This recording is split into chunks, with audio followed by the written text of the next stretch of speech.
تيري هنري يفجرها. الكرة الذهبية سرقت من لامين يامال. تحدث أسطورة الكرة الفرنسية تيري هنري بصراحة نارية عقب تتويج عثمان ديمبلي بالكرة الذهبية، مثيرا جدلا واسعا في الوسط الرياضي.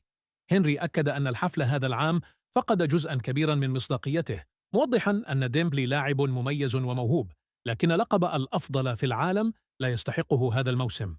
وبنبرة حاسمة أشار هنري إلى أن الاسم الذي كان يجب أن يعلن أمام الجميع هو لامين يامال، الفتى الذهبي البالغ من العمر 18 عاما، الذي أشعل الملاعب الأوروبية بأدائه الخارق وقاد برشلونة لانتصارات حاسمة.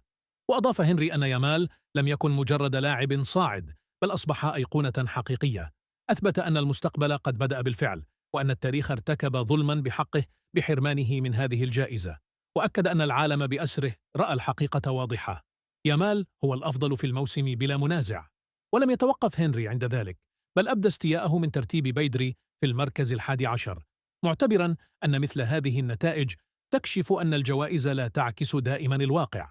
وختم بقوله: حتى لو لم يفز بالكرة الذهبية، يامال سرق قلوبنا قبل أن يسرق الألقاب.